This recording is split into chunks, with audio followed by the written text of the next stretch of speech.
On today's show, we'll talk about what needs to happen for the 49ers to extend Nick Bosa and why Mike Tomlin said they're not game planning for Brock Purdy. As always, remember you can listen to this episode on Spotify, Apple Podcasts, Google Podcasts, or wherever you get your podcast from. Be sure to like, subscribe, and hit the notification bell so you can always be updated when new content drops. You're inside the Jonnydelsfootball Football Academy.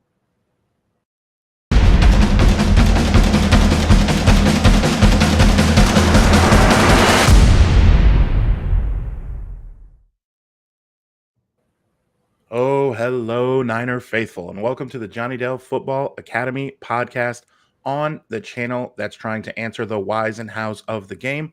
We do that by talking through and dissecting game film and diving deeper to explain why the X's zig and the O's zag. I am Adam Marino, reminding you, as always, the best way to watch and listen are as follows. If you are watching live on YouTube, congratulations. That is actually the best way you can find us. But remember, on Spotify and Apple, wherever you get your podcasts, the usual suspects, we are on Facebook. We are on, Johnny and I are on Twitter. We are on Instagram. We are on TikTok. We are on Mars. You can find us on Mars. We are everywhere for the 49er faithful.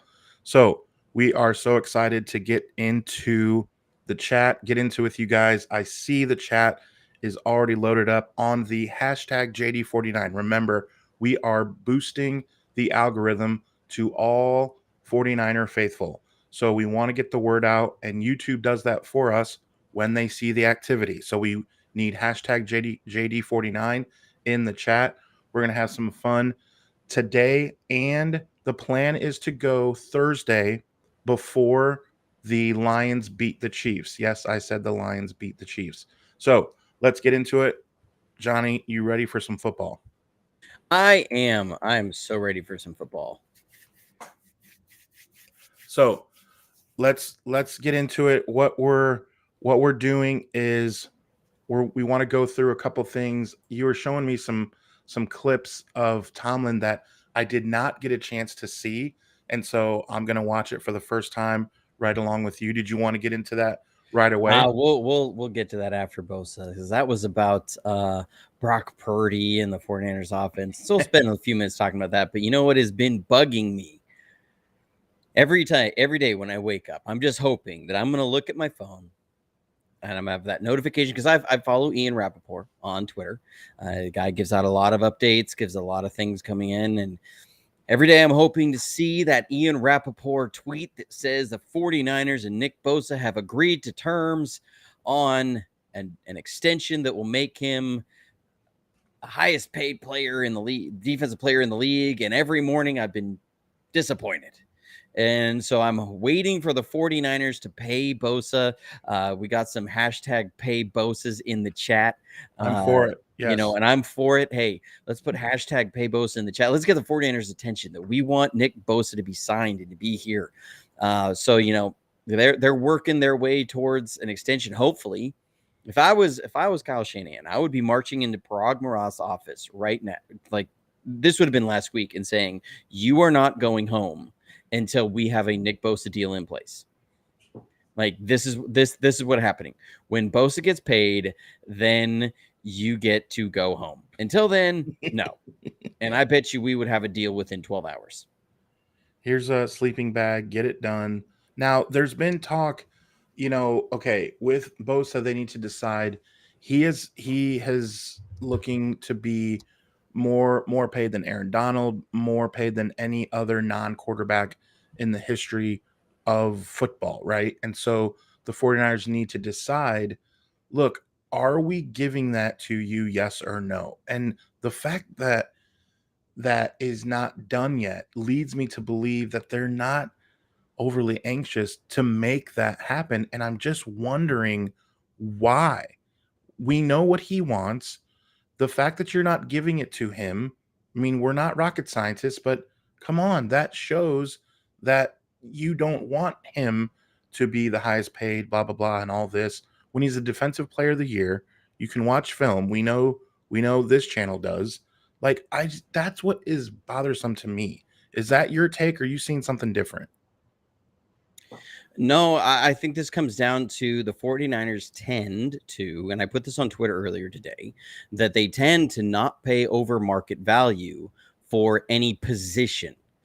Sometimes they will pay over market value for a player at that specific position. Case in point would be like when Jimmy Garoppolo signed his contract. He was the highest paid quarterback in the league. Was he the best quarterback in the league? No, but that was the precedent that was being set about quarterback contracts at the time, that every contract that was coming around was becoming the highest paid quarterback in the league. So they will overpay a person maybe above their market value, but they don't usually pay positionally above their market value.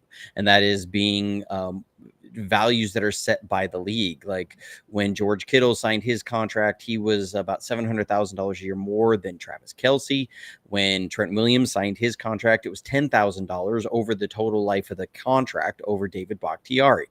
He was the highest paid player, but it wasn't like he was just going to blow out and reset completely the left tackle market. It was going to be commensurate with him being the number one tackle in the league. They are apparently offering a deal that would make Nick Bosa the highest paid edge player, pass rusher in the league, higher paid than TJ Watt, but he's not looking for TJ Watt money. He's looking for Aaron Donald money. He's looking for reigning defensive player of the year, for best defensive player in the league pay. That is, and honestly, he has a case for it. He is probably the most disruptive defensive player in the league. The pass rush was what it was because he was there, and that affected the coverage and allowed the coverage to be what it was. So in here, he deserves that, but the 49ers are kind of sticking to their side, and there is some that feels like this. Are they waiting to see, does Chris Jones sign, and does Chris Jones get paid maybe $2 million a year less than Aaron Donald? And then that would make the case for them of saying, look, Aaron Donald's contract is an outlier. This one doesn't really fit with market values at all. But if Chris Jones gets pays similar to what Aaron Donald did, then they have to pay Nick Bosa what it is. It could also be on the other side that Chris Jones is sitting there looking for, if Nick Bosa gets paid Aaron Donald money, he's going to say, well, the edge guy got Aaron Donald money. I'm an interior guy. I was just as disruptive last year as Aaron Donald was, so I should get Aaron Donald money. And I feel like there's a little bit of back and forth here, but somewhere in here, the 49ers, they need to get this done. We are running out of time. I was willing to be patient on July 29th, but here we are, September 5th. And we're 5 days away from the start of the season. We need to get Nick Bosa in the building. So I don't like what Huff said either. He's just kind of thinking about life without Bosa on the field in Pittsburgh. Like, oh, man, like that's just not a good feeling when they're starting to see the writing on the wall. I did see, I don't know if it was, I thought it was Brad had posted first, SF Niners, that the deal looks like it's on the table, and it is everything that both sides are looking for. It's just not signed yet, but it kind of looked ready to go. And I thought maybe I texted you earlier today, like I wouldn't be shocked if by the time that we went live today, 5 p.m., Pacific Standard Time, by that time that maybe we would have something like another breaking news, like it's going to happen. They just have to cross some T's and dot the I's. But I also said I'm not holding my breath. Like I wouldn't be surprised if it didn't go that way at all. And at this point, I don't know how this stuff works. Like if let's go through this. So if in the next 3 days he does sign, are we just supposed to assume that that he's on the field?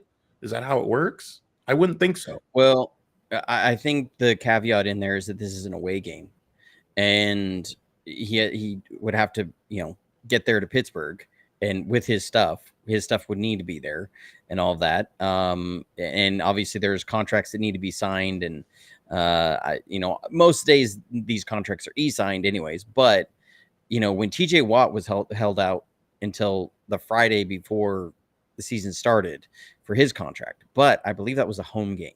So it's a little bit different when you're in town. and you're near the facility and you can get in and you can go through walkthroughs and you can go through the Friday practice and you're there. Bosa, as far as we know, is not in San Francisco. So, and the team is going to be leaving on Friday to go to Pittsburgh. So this changes the timeline. To me, tomorrow is our Friday. Exactly. So this needs to be done, and he needs to be with the team tomorrow, or I don't think he's playing against Pittsburgh. And that changes the landscape of this game. Pittsburgh feels like is a circle game, like is a game that you say, okay, yeah, that should be a win. Really, when we look at the front half of this schedule, the first 8-9 games should be just a win. I would be really worried if it was like some sort of situation where Bosa was going to meet the team in Pittsburgh. I don't like that at all. That worries the heck out of me. Right. So, if it feels like, okay, this needs to be done tomorrow, or he's not there. And now all of a sudden, are we looking at Pittsburgh as not just a game that we should chalk up to a win? And when you're in an NFC that number one spot is probably going to be decided by 1 or 2 games, this suddenly starts to really change how the end of the season looks. Well, not only that, if we would have beat Chicago in week 1 last year, you look at what the Eagles did and when they faltered a little bit at the end of the year and what we did, like one game, and especially in the beginning of the year last year was exactly what you're talking about. And having that bye week is huge. We often sometimes overlook that. In 2019, we had that bye week, and we only had to win 2 games to get to the Super Bowl. In 2021, we didn't have that bye week, and Jimmy Garoppolo got his shoulder sprained in the second quarter against Dallas in a game that was looking like it was going to be a blowout. And then all of a sudden it was a game that ended up getting really, really close because Jimmy Garoppolo was sailing some passes after his shoulder got hurt. And then that bled into the next game and bled into the next game. Okay. So the injuries from that first week of the playoffs where we didn't have a bye week ended up being huge that year. What happens if Philly doesn't let Jalen Hurts rest for an extra week and he's got a shoulder issue? That really comes down to the Chicago downpour game or the Denver pick safety game. Like either of those games, we win either of those games and we have a first round bye. It's crazy. And the season maybe with this entire conversation for the last 9 months is completely different. So sometimes we can be like, well, it's the beginning of the season, whatever. Those things can have huge ramifications down. So why Nick Bosa is not in the building right now, I think is unacceptable. Obviously, they tried to play chicken with Nick Bosa. You got to this point. You gotta give in. You cannot sit here and it's easy for us to say, well, you gotta give in. You gotta give in. And they're trying to look at structuring the team. And I get it. Okay, they're projected to, with 41 players signed, be just under $2 million over the salary cap next season already. Effectively probably about $9 or $10 million over the salary cap right now, without re-signing Brandon Ayuk, without giving Brandon Ayuk an extension. So, but Brandon Ayuk is under contract next season. They picked up his 5th-year option. So, they've got to restructure his and figure out what to do there. I don't see it as that if they pay Nick Bosa, Aaron Donald money, they have to let Brandon Ayuk walk. So, to me, there's a good question by Havachi. He says, what price is too high though? To me, if he's asking for 40 a year, absolutely not. No, you're not giving him $40 million a year. I doubt he's asking that though. He's probably asking for around 36.2, 36.5 is what's most likely the threshold, 31.5. That's probably maybe 32. That's around the Aaron Donald area. He's asking for Aaron Donald money. That's what he's asking for. And if it's Aaron Donald money, or even within, pull the Trent Williams, give him $10,000 more over the life of the contract than Aaron Donald. Just do that. Whatever you got to do there. Get him in the building. It's time. Yeah, it's definitely frustrating. If we think ahead here without Bosa, just thinking week 1, do you think that either, if we say Drake Jackson, whoever it is, the guys that step up, are we just doing the old everyone has to step up in that down the depth chart, or is it something where it's not necessarily that, it actually changes the scheme? It absolutely changes the scheme because you can't replace a Nick Bosa. And the 49ers, they play this wide nine system. And what they generally try and do is that they have a Leo, and then they have sometimes it's referred to as their big end. What the Leo is from, it comes from, it's an L word for left end, was usually what it was referred to. It came from the old elephant position that George Seifert had. That the elephant position comes from, they had a defensive call in their 3-4 defense called elephant. And what elephant meant was that whoever was the designated pass rusher pre-motion was the designated pass rusher. So a lot of times George Seifert's defense had, it was going to be the flex side, or the side away from the tight end was going to be the outside linebacker that was rushing. They wanted to keep the guy away from the tight end rushing because you didn't have the potential for tight end help. They didn't have to go around the tight end or through the tight end who's releasing out into into the pattern. It made it easier for your pass rushers. So what teams would do is they would come out, line up, see where Charles Haley was, and move the tight end over to his side, because then that would mean that he had to drop into pass coverage. So what George Seifert started doing was he had an elephant call that meant whatever end was designated as a pass rusher in the huddle was going to rush the passer no matter what. So that was a way they could keep Charles Haley rushing no matter what. And the defenses couldn't just move the tight end around and stop Haley from rushing. And that elephant then becomes a position that is, now we're always trying to get this guy on the flex side, and he's always going to rush the passer. And that turns into the Leo with Pete Carroll, and we've been using that. The Leo is actually not Bosa. Bosa is the side away from that. And so what they're always trying to do is get Bosa, because he can beat tight ends. He can beat tight end and tackle. He draws so much attention. When they start doing that, then they can run stunts off of him and everything, so that it makes life easier for the other pass rusher. So that a Samson Ebukam, a Drake Jackson, a Cleveland Farrell, they're always going to be on the flex side, because teams are always having to account for Nick Bosa. Suddenly now that changes, and you don't get that.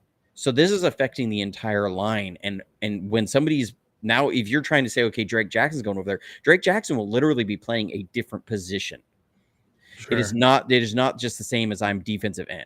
Now I'm playing covered up over the tight end. Now I'm playing, instead of outside shade of the tackle, I'm playing head up on the tight end. And so that's a little bit wider. I have to take different angles on my steps for if I'm going to make an inside rush with on the tackle. It means that I've got to have some different angles on stunts and things that I'm doing. This is a very different thing. It's not just like, okay, well, he plays defensive end, it's defensive end. No, Nick Bosa plays a very specific spot on our defensive end, has specific assignments. And so it changes the call. It changes what you do. This changes every level of the defense. So it's not as simple as, well, next man up on this. Now, obviously, they have had to have had a plan in place, and they've been practicing this, and they've been doing different things. That's why generally probably Kerry Hyder is going to be that guy who, if they can't get a deal with Bosa in place, that they're going to bring in, and he's going to be that guy who plugs that spot on rundowns, and then maybe Drake Jackson comes in on passing downs. That's kind of how I see it. Because you need somebody who's going to be able to stand up in that big end kind of slot area. They may bring Kinlaw in and move Armstead into that spot that Bosa normally is on rundowns. They've done that in the past. So, what that happens, I don't know, but you can't tell me that this is just, a little bit of a drop down. This is a big difference. And that's why Bosa is asking for the money he is. Right. It's frustrating because here's what I don't want to do as a fan. And again, we love this channel because we really go over the whys and hows of the game. And here's what I don't want to happen. Every time that the quarterback has more than 4 seconds to throw a pass deep down the field that is caught, I don't want to sit here and say, I wonder if Bosa was in there, if he would have that time. And that is so frustrating to go through all these plays, running plays to his side, where they end up blocking our linebacker and they get to the second level. I wonder if Warner would have made that play quicker and 2nd and 8 becomes 3rd and 4. Instead, they got a first down. Like my brain goes that way now, and it's like so frustrating. Get him on the field. And talking about field, I want to also talk about the situation with the channel. We talked about this. We love seeing more people than normal in the chat, and we want to explain a little bit of how the season's going to go. Remember that if you are watching on YouTube, it is probably because you have subscribed to the channel. So congratulations for hitting the notification bell.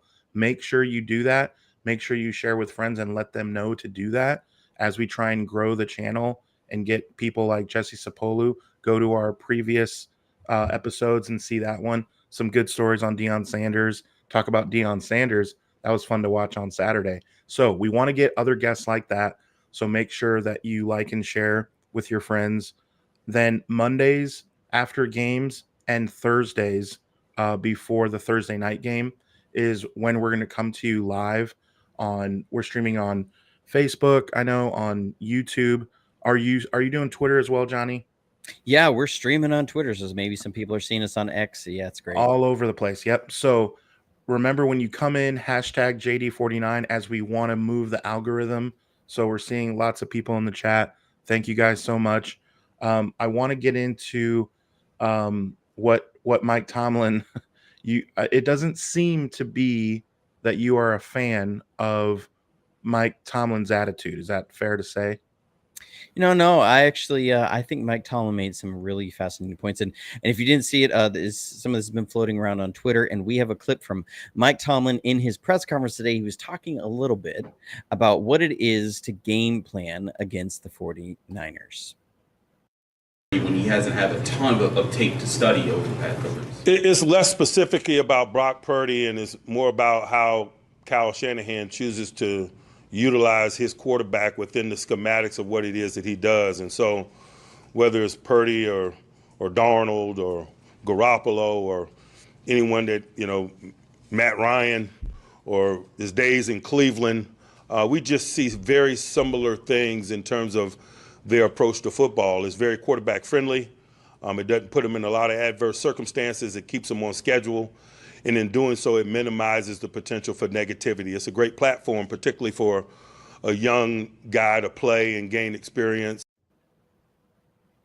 So Mike Tomlin created some waves, and some people have kind of looked at this and saying, Mike Tomlin is not worried about Brock Purdy. Because he was asked, how do you game plan against Brock Purdy? And he said, well, it's not really as much about Brock Purdy as it is the entire Shanahan system. And what I actually loved about what Mike Tomlin said is he said exactly what I have been saying on this channel all off season. And that is, it's not as much about the quarterback. It's about the entire offensive system. And that we as fans of the 49ers have tended to kind of vacuum chamber zero in on the quarterback. And the quarterback can a quarterback do this? Or can a quarterback do that? Can the quarterback push the ball down the field? And we're looking for a quarterback who can throw the ball deep outside the numbers. And we need a quarterback who can do this, and it's more dynamic and all this stuff. And then is Brock Purdy going to be figured out? Is Brock Purdy, once the film is out on him, our team's going to really be able to figure out? And I said this, and we said this on the show, right, Adam, that I didn't see it as that Brock Purdy was just going to get figured out. Because I said, you don't have to figure out Brock Purdy. You have to figure out Kyle Shanahan, because Brock Purdy was running Kyle Shanahan's system, right? I said that on the channel, and it was fun for me to watch Mike Tomlin say the exact same thing. And people are taking this as a negative on Brock Purdy, but it is an absolutely true fact of when you watch this offense, and this is going back to the Garoppolo days. People would say, well, Garoppolo's not doing this. He's not doing that. I would say this is a function of the offense, because of how the offense wants to run. And people say, no, it's because Jimmy can't do this. And I would say, no, because if it's not that simple. This is because you're looking at just the quarterback, but you're not looking at the offense as a whole of how this ties into that and that ties into this. And it all ties in together. And it's why his offense is so hard to stop. And you're seeing Mike Tomlin talk about that. because he says it's not easy. It's the same things that he did with Sam Darnold during preseason, what you see him do with Garoppolo, and what you saw him do with Matt Ryan, and what you saw him do in Cleveland with Brian Hoyer. Like, this is all the same kind of thing. It's tying it all together, and it's such a difficult system to watch or to stop. And that's and because I've been saying that for years when people say, Garoppolo's not doing this and that. And I would say, if you go back, because when we hired Kyle Shanahan, I went back and I watched every single snap that he called with Atlanta. And I got a really good feeling of his offense. And I went back and I watched some of the Browns offense as well. And so when I started watching what he was doing in San Francisco, I'm like, okay, this is the same offense. I mean, it's not 100% the same. There's a few things that are changed here and there, but the core things of what they ask quarterbacks to do, what they ask running backs to do, what they ask the offensive line to do are the same. And it's the same system. And Mike Tomlin's saying that same thing, that when you go against the 49ers, you're not sitting there saying, okay, what is Brock Purdy's tendency? It's, we have to beat Kyle Shanahan's system, because if you focus in on just what this quarterback can do, then Kyle Shanahan's gonna sit there and lean into your soft spot on that all day long. You have to take away this so that he can't do that. Then you have to take away this so he can't do that. And you always have to stay one step ahead of him. And that is what is so hard, and why Kyle Shanahan, if he has a quarterback that can at least be efficient and run the system, he wins so many games. And this is what frustrates me with our fan base, is it's like the fan base is obsessed that Kyle Shanahan needs a quarterback who can work outside of his system. I've seen that so many times. I've seen so many people say that, he needs a quarterback that when the system isn't working right, then this happens. And I go, no. We need the system to work as its own, and everybody's got to stay locked in. And I mean, because the team has been right on the doorstep. It's been injuries, or it's been this, or it's been that. It's been one thing or the other. People forget that in the Super Bowl we were down our starting center, which is a huge deal in Kyle Shanahan's offense for how much responsibility is on that center, and that led to a ton of breakdowns in the fourth quarter. But we zero in on the quarterback. And Mike Tomlin, what I loved about it is that he basically said exactly what I was saying. So you cannot focus in on the quarterback in this offense, because there's so much more to it. So let me ask you this. Can we look to a situation where you would say the exact opposite, where if Mike Tomlin was playing give me a team in week 1 where it would be like, oh, what this guy does, like Lamar, like I'm thinking of Lamar Jackson because he's like a cheat code, or Russell Wilson when he was with Seattle, like maybe 4 years ago, or is that a thing? Or could you almost say that about every stinking team? I mean, no offensive coordinator wants a quarterback to go rogue, right? Right. I mean, nobody's saying that, but there are teams, Seattle for a long time with Russell Wilson was okay with that because of the things he was able to do. And I said for years that if you were able on defense to take away Russell's ability to play backyard ball, that he would be that he would struggle. And people would say, well, no, he's elite. He's elite. And I would say, no, he's elite at doing what he does. But if you can manage to play contain and make him go deep into his progressions, meaning get to the third, get to the fourth on a regular basis, that he would struggle. And we saw that last year in Denver, because he wasn't as mobile as he had been in years past. The offensive line was having some problems, and Russell Wilson had the worst year of his career by a mile. Okay. And there was a reason for that. And there's a graph I want to show here, and why this is so hard to beat Kyle Shanahan. And so this is from Twitter. This guy Arjun Manson put it up there, and I just have it open in Microsoft Paint, so don't give me a hard time. But this is a graph that is showing on defense and offense of when they have faced perfectly covered passing plays.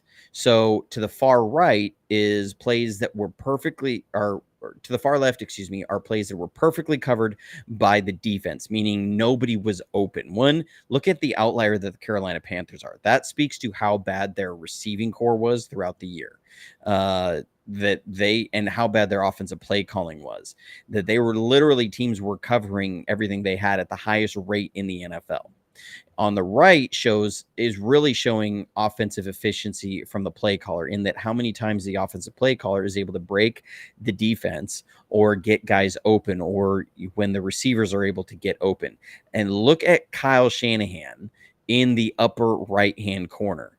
That is the highest rate of defensive perfectly covered plays and offense perfectly broken defenses. That means plays where there was a guy open. Highest rate in the NFL. That is Kyle Shanahan's system. It is why he is who he is. Everybody talks about Kyle Shanahan being the smart play caller and so brilliant and everything. This is a graph that shows you he does this at the highest level.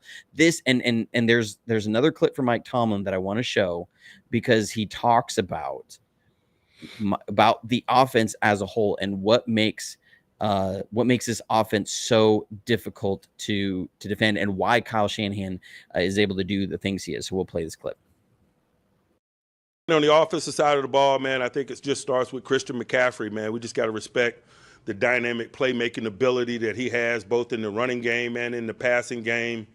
It's very evident how significant his addition has been for them. I think prior to his addition, they were averaging 20 points a game.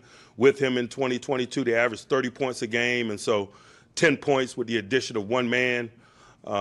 He's dynamic in the run game. He's dynamic in the passing game. We better be really careful about being matched up against him in space. He's a one-on-one space winner. They have a lot of one-on-one space winners, man. He might be the most dynamic one-on-one space winner at running back in the NFL. Kittles might be that at tight end. Deebo Samuels might be that at receiver. Their run-after ability with their offensive eligibles is really impressive. And so they can throw short and run long and produce big plays without absorbing a significant amount of risk. He said so they can throw short, run long, and get explosive plays. And here's the thing. This is what I've been saying for years, and people would always say that I was homering on certain players or whatever. It's they can throw short and go long, have explosive plays with minimal amount of risk. People always forget that is such a huge part of this offense. It's why we don't throw deep outside the numbers. When you look at this, at the analytics around the NFL, deep outside the numbers is the most inefficient area to throw to in the league wide. It has the lowest completion rate, has some of the highest turnover rate. Is that when you throw deep outside the numbers league wide, the average completion rate is something around like 52%. Okay, deep outside the numbers. That is why it's not a big part of this offense. It's not because our quarterback can't throw it deep outside the numbers. And it's also why our quarterbacks struggle throwing deep outside the numbers, because we practice it so little and it's focused on so little, because there's so little meat to actually get off that bone. So Mike Tomlin is laying this out for 49ers fans for us.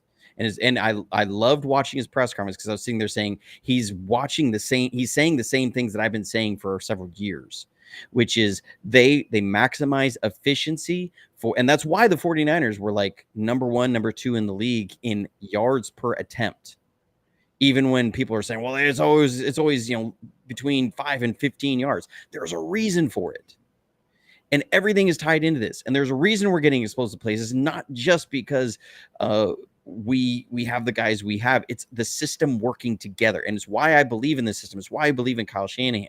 It's why I believe that Brock Purdy can win a Super Bowl with us, because you're seeing we have the offensive play caller who can get guys open at a higher rate than any other in the league. And how does he do that? He does it and I did an off-season series on this, by running the ball, by the options that he has, setting up the wide zone, then the split zone back off, and then the counters off it, then our play action that look like the split zone, they look like the wide zone, and then our drop back passing plays where he's going to sit there and bring people in 21 personnel, and he's going to make it look like it's a run play, then spread everybody out wide, force you to show your coverage, and then let his quarterback make it easy for his quarterback to pick which routes to do and put somebody in conflict. And if the quarterback can do that without tipping it, with good eye manipulation, then you've got an offense that's really, really hard to stop. because you can throw it for 3 yards and you're going to get 6 yards and you're going to stay on schedule and you're going to do it without putting the ball in harm's way. And that's why Kyle Shanahan gets so mad and why you saw him get so mad on the sidelines when Jimmy Garoppolo would throw a stupid interception and force the ball, because he knows that this offense, you give them time, you don't turn the ball over, you don't put your defense in a bad position, and you are going to win a lot of games. Because you're going to run the ball 25, 30 times. You're going to win 80% of your games. You don't throw an interception. You're going to win another big chunk of your games. And you put those two together and you're going to win a whole lot of games. And that is what the Kyle Shanahan system is about. And that's what Mike Tomlin was talking about. So when people sit there and say, well, we got to, because they're not scared of Brock Purdy, that's a negative on Brock Purdy. No, we need Brock Purdy to run the Kyle Shanahan system because it works. Trust the system. You have to trust the system. Yeah. And so getting obsessed with, we got to run outside the system, it drives me nuts, because I say, no, that's not what Bill Walsh did. And Bill Walsh won 3 Super Bowls. It was really a system, with Mike Holmgren then.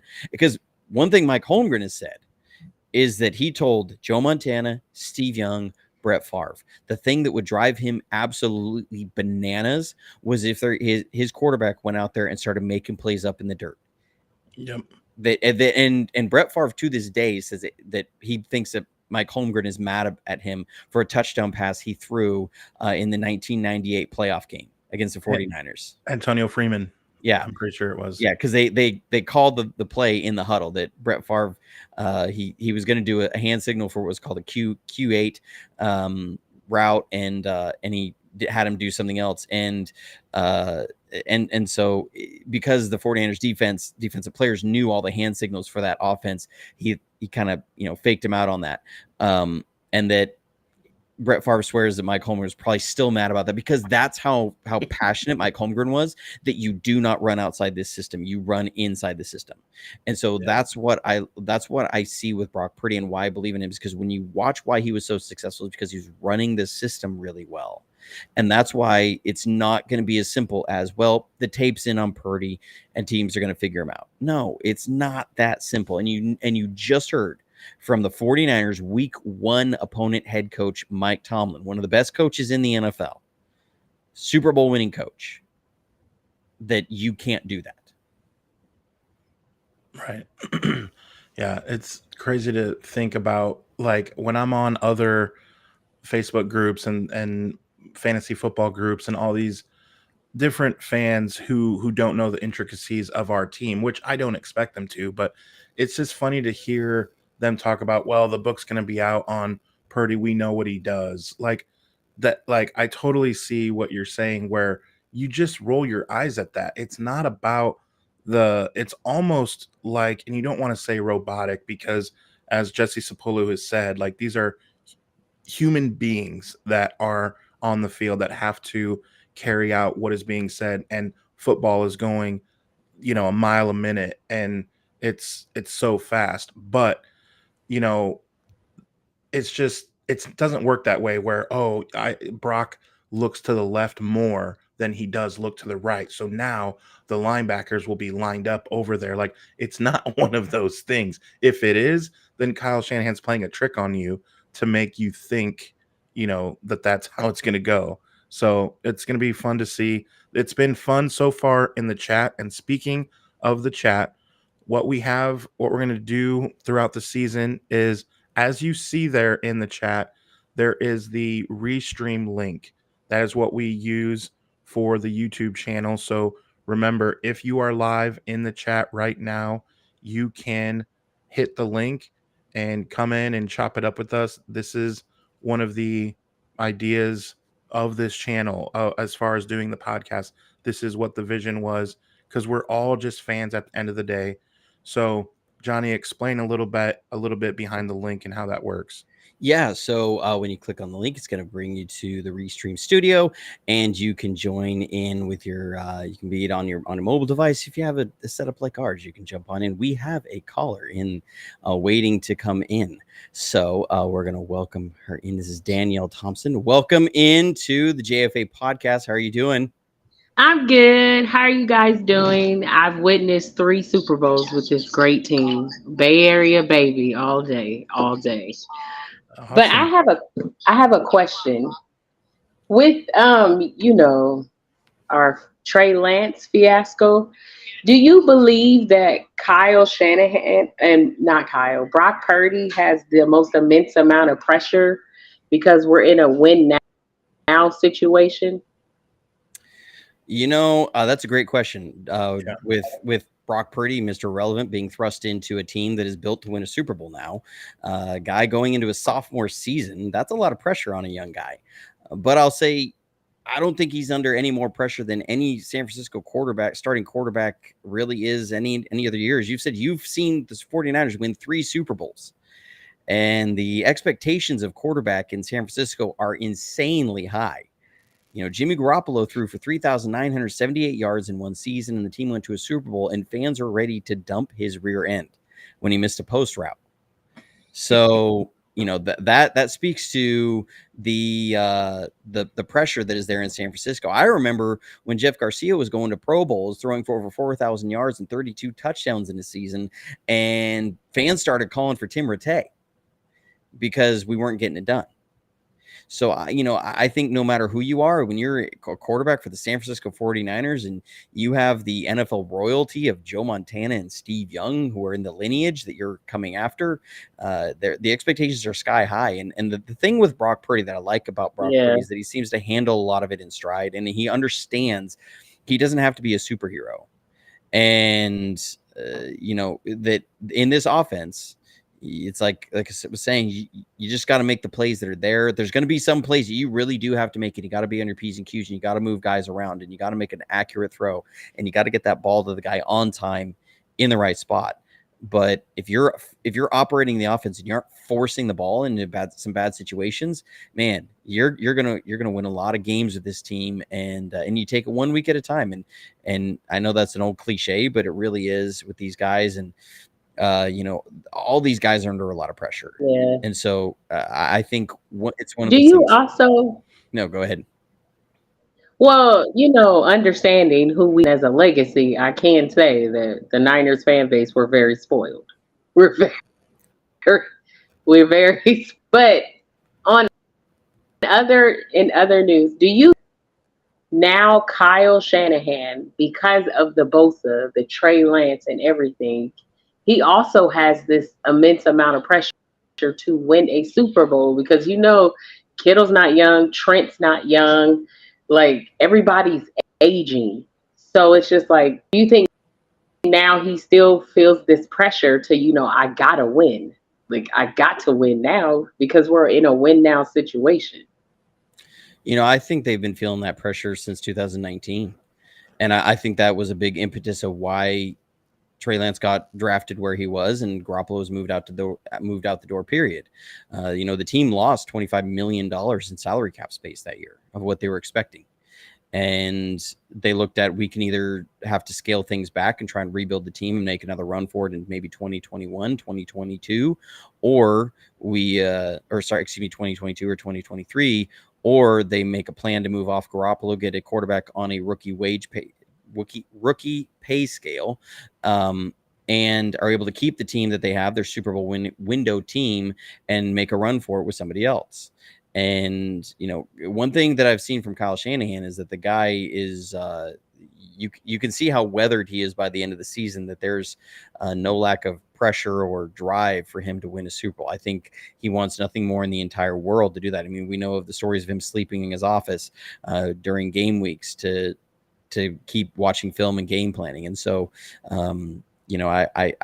don't know if the external pressure is going to be any more than probably there is put on himself. He's an extremely competitive guy, and I think that's also caused some friction between him and his players. You can see it on game days. It causes friction between him and his players. He said he blacks out sometimes because he's so into it. I don't know because if he was fired, he would turn around. It'd be like if Sean Payton was fired, that you could turn around the next season. You could take a year off. He would turn around the next season and get a head coaching gig somewhere else. I don't think he's sitting there looking at this saying, man, if I'm fired here, my career's gone. So that there's no pressure there. The pressure is of trying to achieve the hardest thing to do in football. Yeah. Danielle, I have a question for you. What Yes, is sir. a first memory? What is the first memory of the 49ers that comes to you? I know there's a lot, but give me one. Your first or favorite memory, I should say.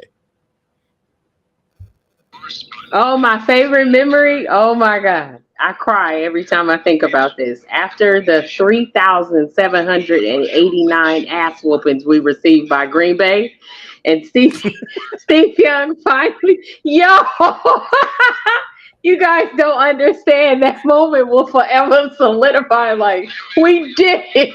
We did it, man. Like, yo, that was the moment in history I knew well. Like, we did it. That moment as a Niner will forever sit as one of the greatest moments ever. I put that over Joe Montana and Steve Young winning the Super Bowl. That is the greatest moment ever in my life. Man, when you had the number down, I thought like maybe you were getting into like the number of days before we drafted this guy or before this happened, or like I was really curious on what the number was, and you're like, oh, how many times Green Bay beat us? Like, But for real, that's oh, see. I think the 49ers rivalry with Dallas in the 90s overshadows how intense that was in 95 through 98 with Green Bay. Man, I hated Green Bay. I hated Green Bay because they took Mike Holmgren with still us. do. I still hate Green Bay. Like Yeah. people, like I have some friends who lived in Wisconsin and are diehard cheeseheads. Yeah. And I won't Same. talk to him when we play the Packers. Basically, I'll send him a text on Monday and I say, I thank you in advance for your loss. And that's it. Like I will not open their text messages for the rest of the week until we beat them, and then I'll check in and see how things are. But I hate Green Bay because and I hated how every year during that time Brett Favre was the guy that people were talking about, not Steve Young. And what Mike Holmgren was doing there. And so, yeah, not 1998, the catch 2, man. Oh, that is one of the greatest memories I have because I was a teenager at the time. And so, yeah, that was like the first really big win of my formative years. And so, yeah, I love that that's your memory. Yes. To see T.O. cry with Mooch and all that, like, that, I mean, how can you not cry if you were to watch that replay and see that again? Like, oh man, that was all the emotions. And when T.O. was so emotional on the sideline after all those drops, and he had a bad game up until that point, if you remember, and just, oh man. But I love that. I love that memory. Thank you so much, Danielle, for joining us. That was awesome.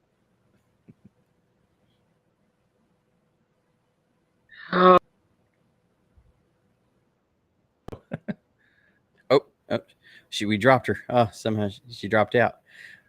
Well, that was cool, awesome. Thank you, Danielle, for calling in. Great. Colin, if you want to call on the show, the link is there. I got nobody else in the waiting room right now. So, we want some call-ins and push back. What do you think? Do you think I'm full of it for believing that we need to believe in the system? Or you saying, you know what? That's the way it needs to be. What are you looking forward to with the 49ers and Steelers heading into week 1? What is the what are some things that you're watching for? What do you think the odds are on Nick Bosa suiting up on Sunday? Oh, I feel like we're in about a 12-hour window. I feel like we got about 12 hours to get a notification. Hopefully it's not 1 a.m. like it was with Trent Williams.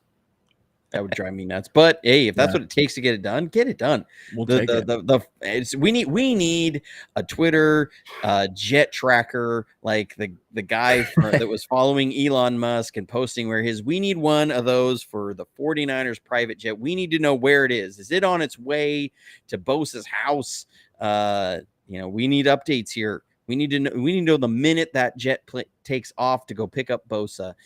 We need things like this. We need some news. We need something. But man, yeah. So it's gonna be fun. Again, I want to give a breakdown real quick of what we're going to be doing the rest of the season. Mondays and Thursdays are going to be the typical times as we typically play on Sundays, where we will recap on Monday and go over the game as Johnny's breaking down film. We will be able to go on Thursday as well as discuss the upcoming next game, and we'll do that before Thursday Night Football. Now, what I want to do with Johnny on this Thursday is go over the breakdown of the season. As Danielle says, "Hey guys, sorry, unplug the Wi-Fi." Yep, kids will do that. Danielle, it's no problem at all. That was great. Thank you so much. And on Thursday, like I said, what we want to do is maybe go over the breakdown of the season, go over predictions, go over who breaks 1,000 yards, who leads the team in tackles, different things like that. That's what we want to do. So if you have some of those fun stats that you want to go over too, you can always email us as well at Jonnydelsfootballacademy at gmail.com. You can email us. What the biggest thing I want to know is, what is your guys' take on how the season, the regular season, will end? What's our record?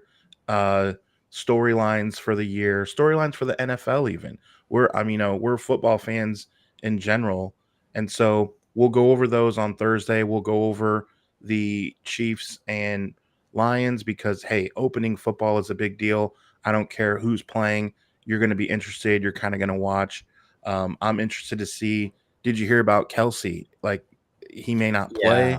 right? We Like, that's do have crazy. another caller, just to let you know. Okay, For let's those, go. so most people don't know, Adam can't see when we have another caller come in, and so we have a long time great supporter of the channel, a good friend of the channel.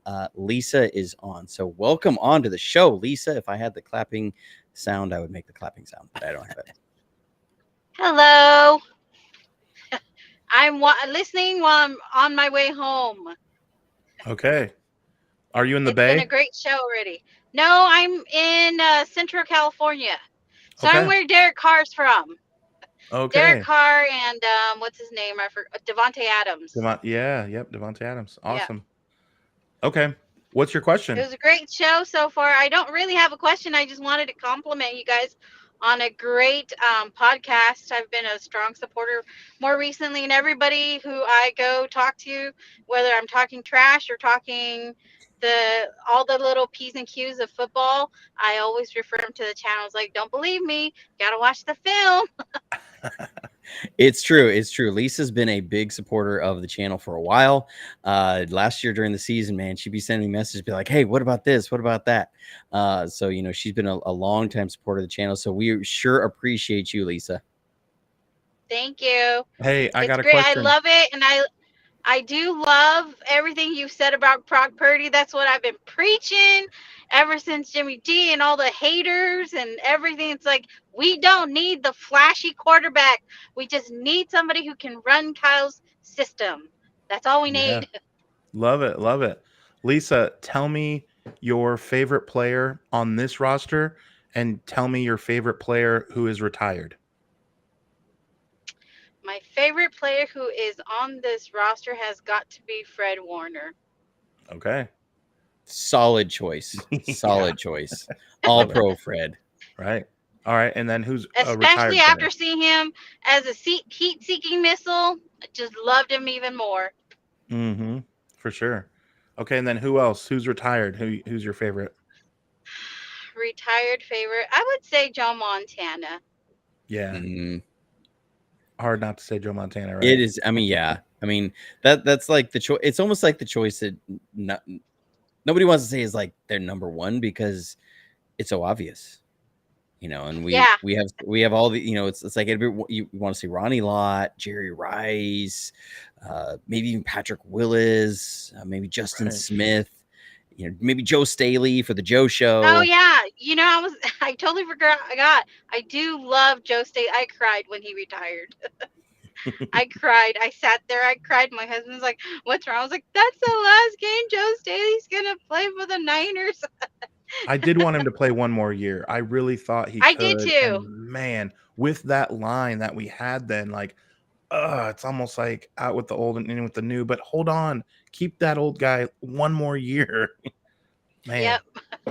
Yeah, but I'm going to a dinners with the 49ers. I think at the week we're playing the Cowboys. There's a dinner with the Niners that I'm going to go to, so I will send you guys pictures. That is Yes. awesome. Yes. Lisa's on Twitter, so make sure you follow her on Twitter. And I'm sure you're going to be posting those pictures on Twitter and really making all the other fans jealous. Yes. Love it. Thank you so much, Lisa, for being on with us. You're welcome. So cool. Love having people on. This is like a dream where I can kind of host this and be the liaison for the show, get with Johnny, have a front row seat to what he's doing and share just awesome friendship with him. And then to talk to you guys is so cool. So thanks for being on. Is there anyone else waiting, Johnny? No, nobody's in the waiting room right now. We'll give shout out to my beautiful wife that is listening on the show. She says her favorite retired player is Patrick Willis, and that is no lie. She's got a Patrick Willis jersey.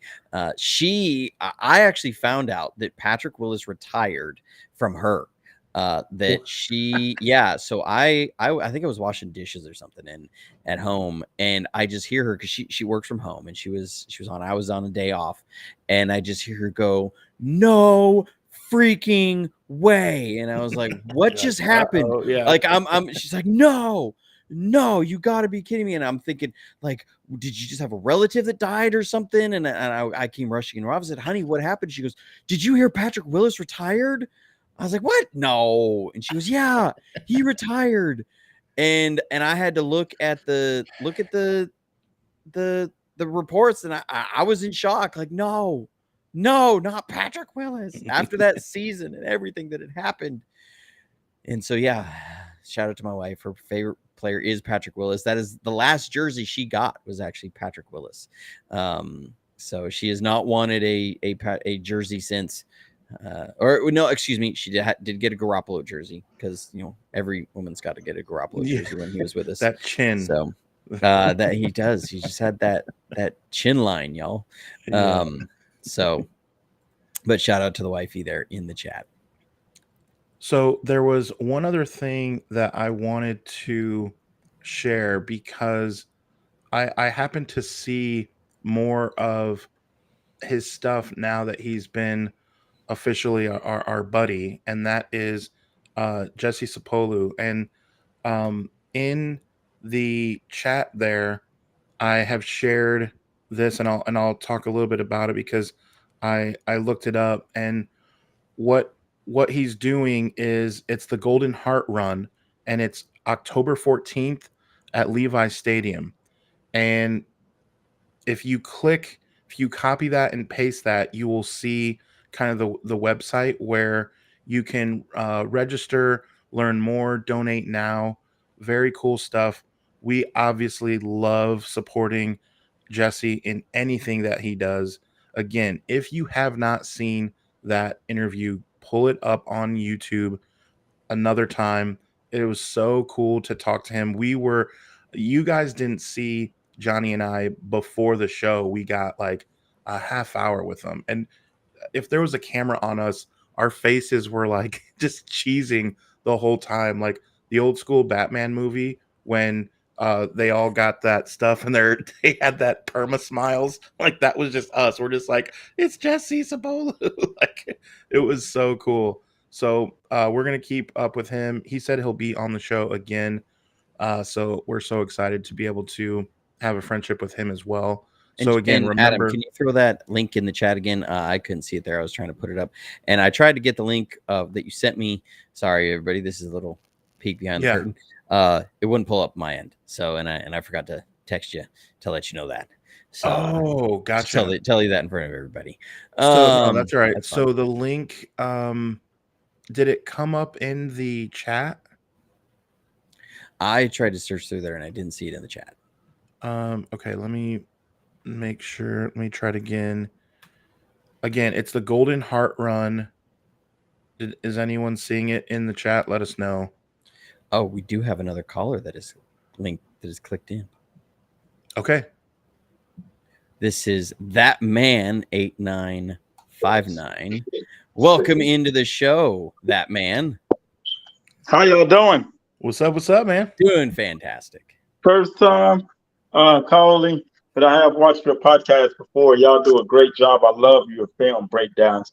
Learn a whole lot from that. And you're very knowledgeable on that. But I did have a question. It's not about the current, though. Who do you think had the best tandem of linebackers between Fred Warner and Dre Greenlaw, or Navarro Bowman and Patrick Willis? So that's a tough one. A little bit different style linebacker play. I would give the edge to Patrick Willis and Navarro Bowman, just because I think you had two All-Pro worthy guys there. While Dre Greenlaw is a very good linebacker, he's not at that All-Pro level. Dre Greenlaw, love him to death. He's not a Navarro Bowman. I think if you looked at like Fred Warner and Navarro Bowman against Patrick Willis and Dre Greenlaw, I would say Fred Warner and Navarro Bowman. As much as that is almost like blasphemy for me to say, not have Patrick Willis in the conversation for greatest 49ers linebacker, anything. I would say that Willis and Bo was just, that's like a once in a lifetime kind of meshing of talent at positions. That's on par with Davis and Sanders at cornerback. I mean, that's like kind of what you're looking at there. Thanks for the answer there. And I appreciate y'all. Keep up the good work. Hey, thank you. Thanks, that man. Mama, there goes that man. Love it. So, I was wanting to make sure that we show some support for what Jesse Sapolu was doing, but I just wanted to make sure that it comes up in the chat for the 2023 Golden Heart Run, October 14th at Levi Stadium. And I'm not sure if in the chat it came up. I'm trying to text it to you again, Johnny, but we love technology when it works, right? So here's what I'm going to do. I'm putting the website link in the chat. There's the goldenheartfund.org where you can find all the information out about it. This is the third annual 5K, well, really 4.9K. So it's a run that is happening at the stadium in Levi Stadium, and to support the Golden Heart Foundation. So yeah, there it is. It's in the chat. Very cool. Yep, you got it. So if you're in the Bay Area, go for it. I would go, but that is a really long. I'd have to go on a Forrest Gump style run to make that one. And and I ain't gonna run like Forrest Gump. So yeah, right. Very cool. Well, again, guys, thank you so much for being in the chat, for making the algorithm go crazy, for all the hashtag JD49s. Remember, if you are watching later on YouTube, that